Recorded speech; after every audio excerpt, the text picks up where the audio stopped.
what it means to be a global collaboration strategist. When you're an entrepreneur, you don't have a ton of money necessarily to invest in lead generation. And so that's where collaboration becomes key to your success. Why does it happen that there's a lot of talk and very rarely there's successful collaboration happening?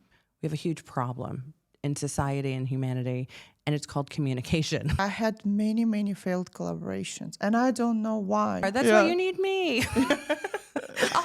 I'll figure it out for you.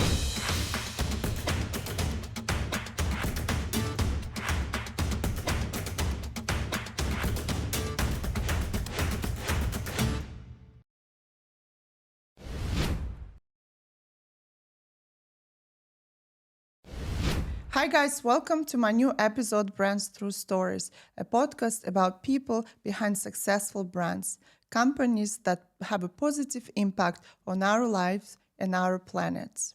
Collaboration, co-creation, co-production are all these words that we hear more and more every day. According to Saïd Business School at University of Oxford, collaboration and partnership are one of the main pillars of every company's business strategy going forward if they want to be successful. So what is collaboration? What are the ingredients of a successful collaboration? I wanted to discuss these topics today with an expert in this area.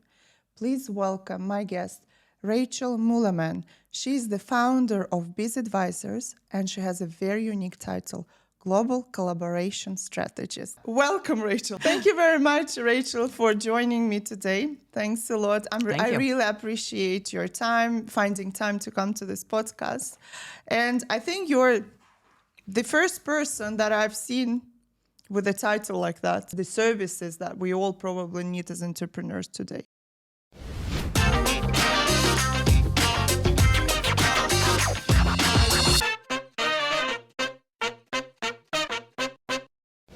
What it means to be a global collaboration strategist. So thank you for inviting me here today. It's always fun to talk on your show because then I can at least let it all out, you know? I am a global collaboration strategist is someone who actually is looking at a business and understanding who are the right business partners to engage with, how to really monetize it for success. It's as simple as that. You know, I think so many people everywhere you go, you hear, you're right, collaborate, but where are you learning how to collaborate? You learn in school to work together as a team. Sometimes in some schools we don't even learn that. You don't even learn that, right? So these are not skills that actually are being taught, you know, where you're embracing it in the work environment. And as you enter the work environment, you know, there's a competition that exists. So like, how do you collaborate successfully? When you're an entrepreneur, you don't have a ton of money necessarily to invest in lead generation. And so that's where collaboration becomes key to your success. There's a lot of networking events happening, especially in Dubai. Every week there's something. And every time I attend or speak at the events, there's a lot of opportunities to collaborate. And people are very excited and motivated to discuss what we could do together. But the interesting thing, I would say only 5% turn into something after this, after these conversations. It's usually, it's a moment, everyone is excited, let's collaborate, and then nothing happens after that. What do you think? What are the success of collaboration, or why does it happen that there's a lot of talk and very rarely there's successful collaboration happening? Yeah, well, interesting, because I think you're right. You probably hear this collaborate. It's a driving factor for events to even get attendees, because everyone's like, yes, I want to work together with other people. You know, I think in most cases at these type of events, people are looking for customers, right? And when you get there, then you're like, I understand your business. Yeah. It's a great way to highlight what you're doing and what your expertise is. And then, of course, opportunity is going to present itself, right? It's really taking this opportunity and converting it into a successful relationship. That's all it is, a successful relationship. But there's so much qualification that goes before that. How do you define what that collaboration should be? What is success for you? It may be different from the other person. How do you create a long-term successful relationship that is going to convert to sales? Maybe it's just the objective is only to convert to revenue or like maybe lead generation or marketing, and penetrate the same demographic that you're trying to reach with another party. So it really depends on like what the objective is. And I think so much people never talk about this. I mean, there's no question that communication, I would say like C's, I love this 3 C's. It's like create, collaborate, and communicate. And collaborate, communicate. Yeah. And there's we have a huge problem in society and humanity, and it's called communication. There's a lot of communication channels and a big problem. Social media is just one part of that, right? But we're disconnected with social media. So how does like a human to human actually collaborate, communicate, and then create something that's successful? And that is what I'm trying to instill in businesses that I work with, so that they can think about that, they can analyze it, they can create something that they want to actually be productive for a revenue that makes sense for whatever their objective is they're trying to reach. And so the problem that exists if people don't know how to communicate, these relationships get started. You have a range of this collaboration happening within businesses today. They're from referral fees. Right? Send me business, I'll give you a percentage. Yeah. Every time someone signs up, I'll give you a flat fee. These kind of referral kind of base scenarios. Does it even work?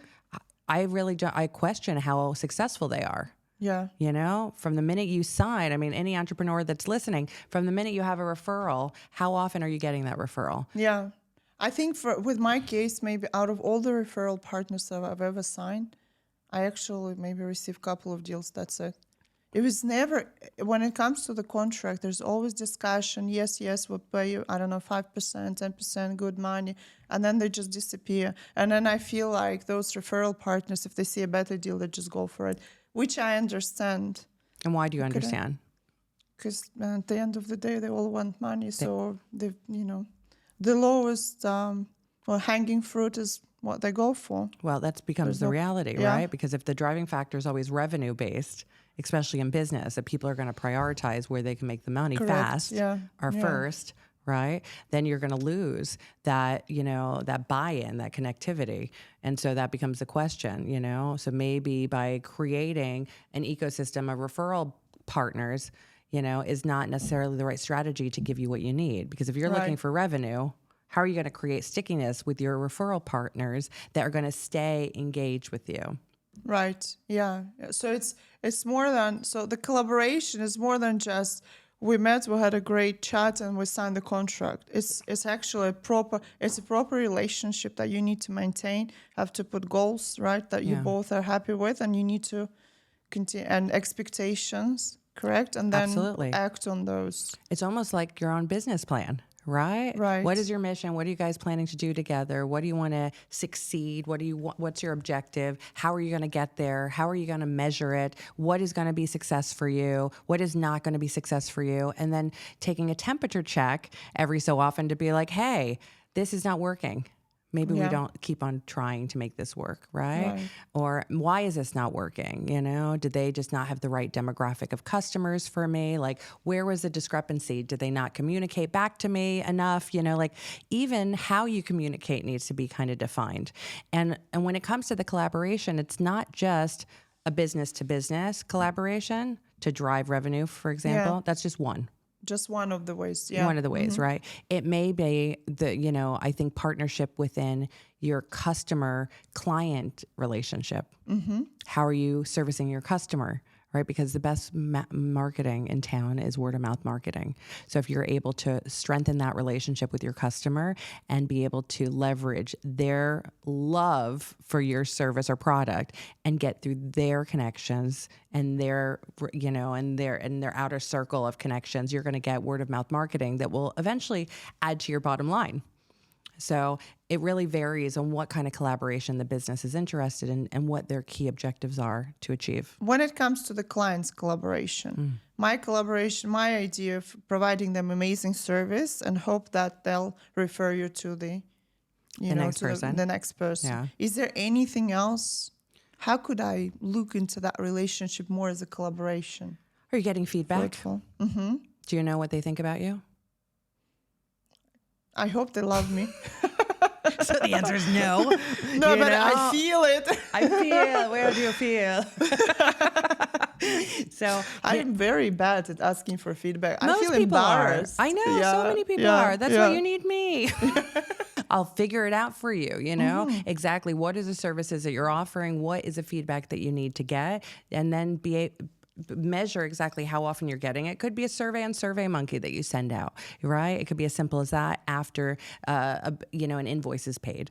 It's something regular. Again, that temperature check. Are they happy with the service? Is there something more they need? Is there another opportunity for a cross-sell that maybe I can offer them? Because the best clients are the ones that you can sell numerous things to, right? Yeah, It's a lot yeah. cheaper to sell to the clients you have than to go get new clients and to get new, and invest in that acquisition. So getting that information and that temperature check to understand, could I be doing something better? Personally, for me, I'm always sending out a survey. Because not only am I getting the temperature checked, but I'm also getting their feedback so I could utilize as a testimony. Yeah. Right. And because it's very difficult for businesses to get testimonies. But that testimony is huge credibility builder when it comes to acquiring new customers as well. So it hits both of your objectives. You're finding out what the customer needs, and you're also using their words of kindness to promote to get new customers. Right. Very interesting.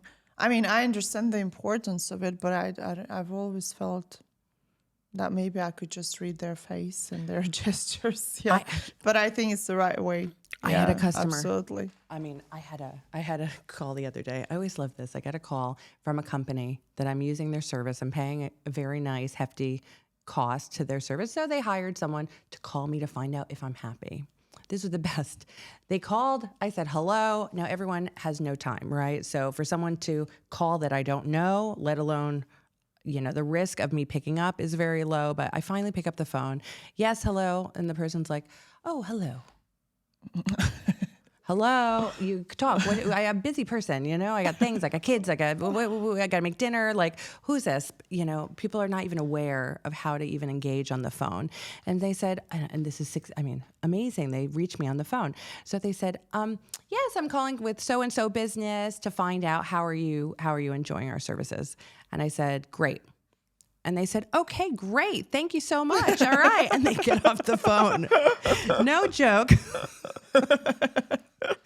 I called the manager the next day. I was like, what are you doing? What are you doing? What is your objective? To hear great? Great. And that's Maybe exactly. they don't want to hear more than that. That's funny enough. That's exactly what he said. He happened to be the GM, but he's not the owner. So obviously where you are in the hierarchy is going to depend on what your KPIs are, right? So from his standpoint, he's like, I just want to make sure that I get a certain percentage of great. So, she didn't even get to ask, is it great? Is it not so great? Is it really great? Like, she didn't give me any variables, But she got off the phone and I was shocked because I have so much feedback to give. That's why. I was shocked that as a business, like, I could churn. What right? a waste of money.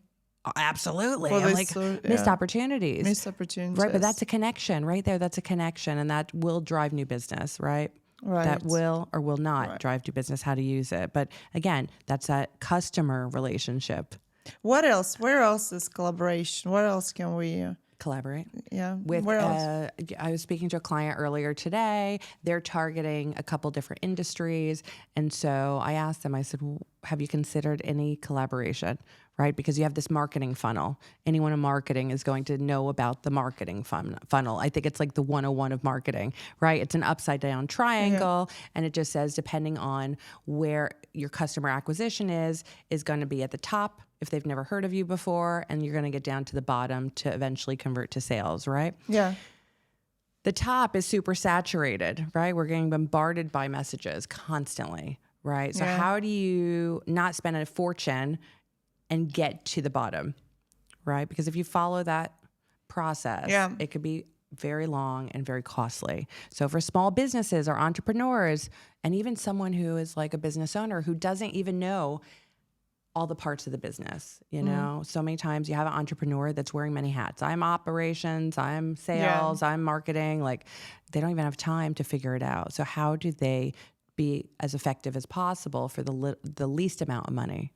right? And so a partnership where you can look at other businesses targeting that same demographic of customers, that same job title, Yeah. right? And finding exactly how the collaboration would work, or if it's a community, for example, that basically has, for example, they were targeting education. Right. Mm-hmm. Okay. And they wanted leaders inside the education ecosystem. They wanted numerous different parties, but a publication that targets the education sector, right, is kind of the first step. You're focused, exactly, you are both working towards the same demographic. So how do you collaborate with this type of business? Is it paid? Is it unpaid? Look at other suppliers that are targeting that same job title, right? Yeah. And try to create. So I had a client that was an online website, fashionista. Their demographic was women in mid 30s to 40s that loved fashion. They wanted to increase their acquisition. They want more customers visiting their website.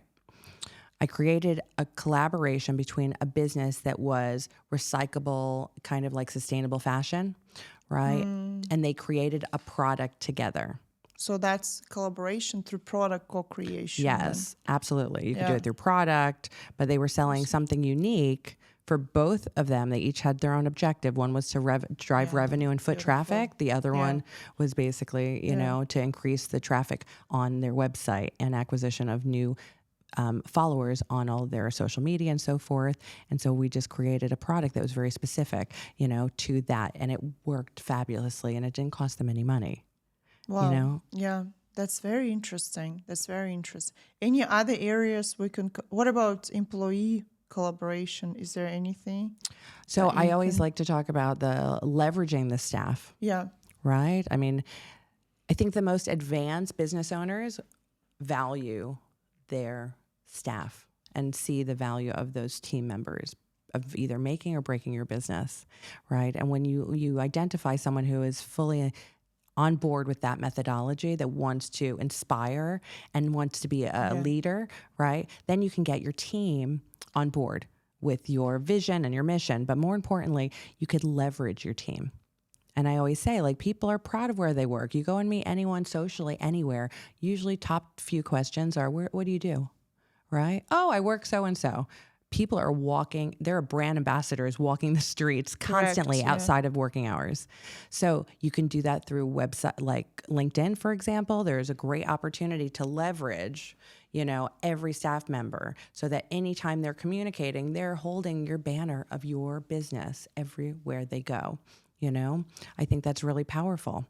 I think when it comes to video production, for example, imagine there's so many multiple levels of distribution, whether it be from partners, whether it be to resellers, whether it be to brokers in the real estate market, these are all partners that you should be collaborating.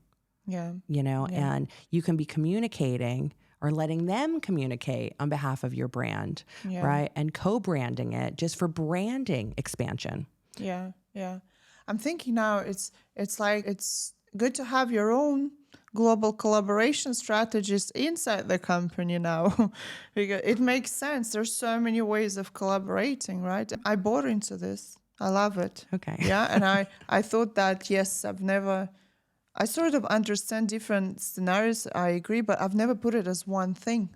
What is next? What do I do next? So I think, yes, I do need collaboration. What do I do next? What is important? To consider. Yeah. What do you want to achieve? What do I want to achieve? What's your objective? What do you need to achieve? Is it client acquisition? Is it buy-in from your staff? Is it products or services expansion and, R&D, research and development into a new market? What do you want to get done? Right. I say very clearly. Yeah. What do you got? Yeah. So for you, when you come to the companies as a biz advisor, that's what you start, right? With the audit of everything. What do you want to achieve? Where the company is today? Yes, absolutely. Absolutely. And that strategy, then you put the whole strategy together, what to do or? Absolutely. So, clients constantly coming to me going, hey, we need to work together. And I have to qualify them. Do you have salespeople here? Do you have people in the region?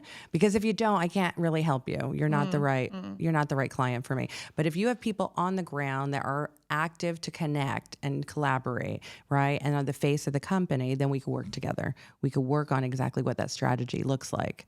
That from everything from the audit of what you're currently looking like online. What does your business, if I don't know you, and if the average marketing touch points for businesses today is 14 times before anyone remembers your brand, that's a lot. that's a ton. And it's just increasing because of the amount of marketing around us. So like, does it make sense to diversify your focus? No, you have to be very specific, very specific. Do you have a database? How are you touching your customers? How often are you touching your customers? What are you saying? How about the customers that you sold to? You know, I have one client that they can't retain. Their churn rate is high. So that might be another issue. You know, how are customers leaving? They're not utilizing the tools of exactly the product that they sold into. So the onboarding of the customer and the customer journey has to be considered, right? So is it customer? Is it in-house? Is it out? Is it, you know, where in the business cycle is it? And that's a big part of the audit to understand that. Right. I think this topic requires a lot of more podcasts. I think this topic, I see, you know, I'm like listening to, I always felt, my experience with that, I always felt, I love partnerships. I always felt it's a strength, especially going into the new markets, collaboration, partnership. But I had many failed collaborations, and I don't know why. And now I've probably realized at the beginning, the expectations were so different. And it was, I think probably all the collaborations were built out of excitement. You know, let's just do it. Let's collaborate. Let's do something together, rather than a true business or a strategy behind it. Yeah. I think that's really why they failed, most of them. And I think it's, you know, this topic requires the whole online course. Totally, about how to create. How to do it. To do it. Is there anything, do you have any online courses or a book or, you know, mentorship programs that you offer the entrepreneurs who have small companies just starting maybe? Well, I do the business therapy, which is like something that I do to give back, just that session of just to ask the right questions, you know? So for example, like you had made mention that, you know, you had these partnerships before and it just didn't convert to what you expected. Yeah. And I think any relationship, when it doesn't work out, it's because expectations aren't met. Yeah. Right? Yeah, I think anything, it doesn't matter if it's like friends or husbands or whatever it is, you know, like if it doesn't work out, expectations clearly weren't met. So in business, I just kind of identify what are those objective or expectations. And so many of us have it in one place up here. Right. So I just kind of extrapolate it and be like, come on, let's get it out, you know? And so I'm there just to uncover it and just take it out from your head and take it on paper and write it down in a document form, clearly define it and have people agree to it. Because I guarantee once you see it and you understand, wait, maybe there's areas of negotiation here. Oh, wait, there's a timeline where it needs to, like SMART goals, essentially, where it has to be met and reviewed, right? Because not every relationship's going to work out. Yeah. Right? And maybe some relationships are temporary. I always like to say people come into your life for a reason, season, or a lifetime. So I think that the same, whether it be in a business relationship or collaboration, it's just about understanding and making sure it's worth your time. Right? Yeah, I think the word, worth the time, that's the big thing. Is a lot of time, you know, we waste on useless conversations. Absolutely. And plans, theoretical plans that never turn into reality. And I think that word time, I'd like to underline. Yeah, well, it's the most expensive asset we have. And for any entrepreneur, you can't afford to give away your time for free. So next time, I promise from my side, any potential collaboration that comes into my head, you're the first person I'll call to mediate, Perfect. negotiate, and help me to put it together. Thank you so much for your time. Before we finish, I always ask this question. I don't want to go into the collaboration. I actually want to touch upon the entrepreneurs, because I know you've met so many entrepreneurs and you're a mentor for a lot of them. Mm-hmm. And so there are 3 questions I usually ask my guests. The first one is, to be a successful entrepreneur, what do I need to do regularly? Then what I should stay away from and what I shouldn't be afraid of. So to be successful entrepreneur, what do I need to do regularly? you need to check your finances. Very Very clearly. So sad. I thought meditate or something. Oh no, you definitely have to watch your we do. finances. And I think that's the biggest part of any business. It's a business plan, and all you need is that one slide of how you're making money and how your growth projections look. And it's really important to stay on top of it. If you're not, it's just an expensive hobby. Yeah. And, so we're talking about growth. We're talking about scalability. We're talking about paying salaries, for God's sakes, for staff and resources. Like, you need to know what money's coming in, what needs to go out, your OPEX, CAPEX, the whole nine. That's a lesson in life that we should have learned in school to help our success. And it's not as accessible. And I would say for any entrepreneur, outsourcing it is not good enough, right? You need to know, and you need to be able to check and to quantify what's going on, for your finances to grow. Absolutely agree with you. Yeah. And I saw entrepreneurs that don't even have cash flow, the basic understanding of the cash flow, which, I think is quite dangerous, especially absolutely. when you have investors and partners to report to. Mm-hmm. Don't be afraid of. Don't be afraid of customer feedback. Right? Because I think some people don't want to hear. I don't know what, maybe. I don't know. I think you would just want to live in this kind of unicorn type of space. Rainbow space. I want to be with my unicorns and clients rainbows. love me. They smile. They smile at me and everything's fine. Yeah. Don't be afraid, because I think sometimes that prevents us from asking. And it's uncomfortable. It's uncomfortable because we don't ask, and our society's not built on asking, That's why sometimes it's easier to have a survey. So you just send the link, and then you see what they think, right? But I think it's so important. What about staying away from?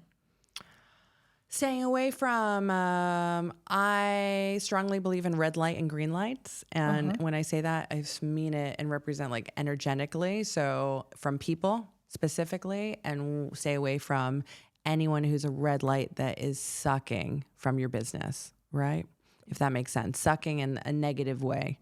So negative person that is drama, right? We're talking about drama, things that are not moving. If someone who's working for you and just not converting their KPIs, cut it.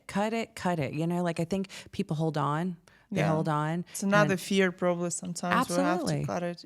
Yeah. Cut off the dead weight. You hear this over and over again. I think, there's an opportunity to keep people on board, especially being an entrepreneur. You want to give people the benefit of the doubt. Sometimes management is part of that issue of that relationship. But, if it's not working, let it go.